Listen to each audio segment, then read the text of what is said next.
ابن سیرین رحمۃ اللہ تعالی علیہ تابعی ہیں، سیدہ عائشہ صدیقہ کے شاگرد ہیں، بڑے تابعین میں سے ہیں۔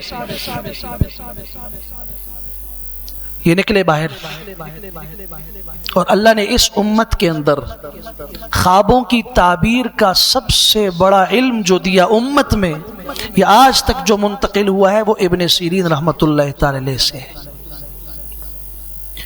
جامع مسجد میں نماز پڑھی، باہر نکلے، 10 سال کا یتیم بچہ دروازے پہ کھڑا تھا،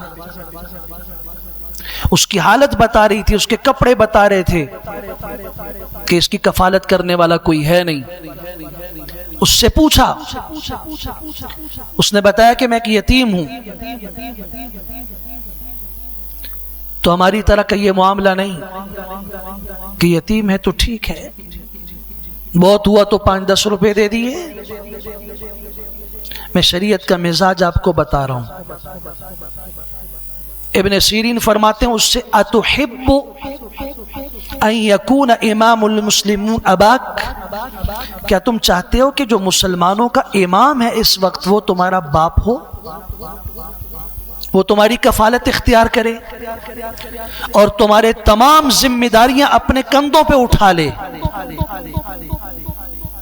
تو بچہ تو یتیم تھا، لیکن کسی عظیم ماں کا دودھ اس نے پیا تھا اور عظیم ماں کی تربیت اس نے پائی تھی۔ اس نے کہا ہاں 5 شرائط اگر اس امام میں ہیں تو میں تیار ہوں کہ میں اس کی کفالت میں چلا جاؤں۔ اگر 5 شرائط پائی جاتی ہیں کہ بولو، پہلی شرط یہ ہے کہ اگر مجھے کھانے کی ضرورت پڑے تو وہ کھلائے، تو انہوں نے کہا منظور ہے۔ مجھے پیاس لگے تو پانی کا انتظام کرے، کہ جی بالکل ٹھیک ہے۔ اگر مجھے کپڑوں کی ضرورت پیش آئے تو مجھے کپڑے دیں گے، کہا وہ دے گا۔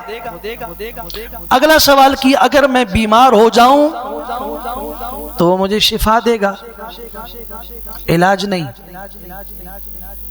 میں بیمار ہو جاؤں مجھے شفا دے گا۔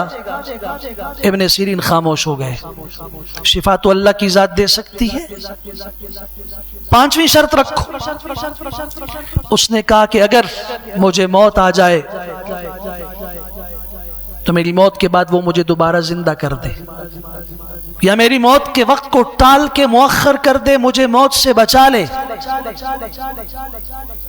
ابن سیرین نے کہا یہ آخری 2 باتیں ہیں اللہ کے اختیار میں ہیں، کسی بندے کے اختیار میں نہیں ہے، باقی 3 شرائط پر بات ہو سکتی ہے۔ تو اس بچے نے کہا جو خود اتنا کمزور ہے کہ اپنی موت کو نہیں ٹال سکتا، اپنی سانس کو وہ نہیں چلا سکتا، وہ خود اتنا کمزور ہے کہ وہ شفا نہیں دے سکتا، تو میں کیوں نہ اس ذات کی کفالت میں اپنے آپ کو حوالے کر دوں جو زندہ بھی کرتا ہے اور جو شفا بھی دیتا ہے۔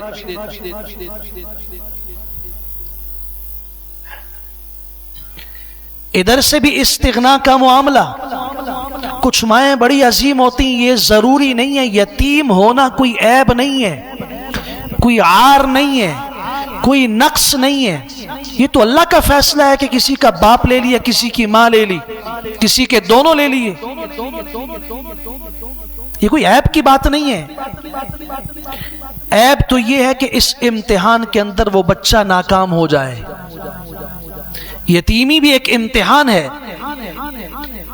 اس کی ماں نے حوصلہ چھوڑ دیا، بچوں کو بھیک پہ لگا دیا، ان کی تعلیم و تربیت کا خیال نہیں رکھا، بس جاؤ کہیں سے پیسے لے کر آؤ، تو ساری زندگی وہ اپنی نسل کو بھکاری بنائے گا۔ اور اگر اس میں میری غفلت اور کوتاہی شامل ہے تو کل قیامت میں اس کا ہاتھ میرے گریبان پہ ہوگا۔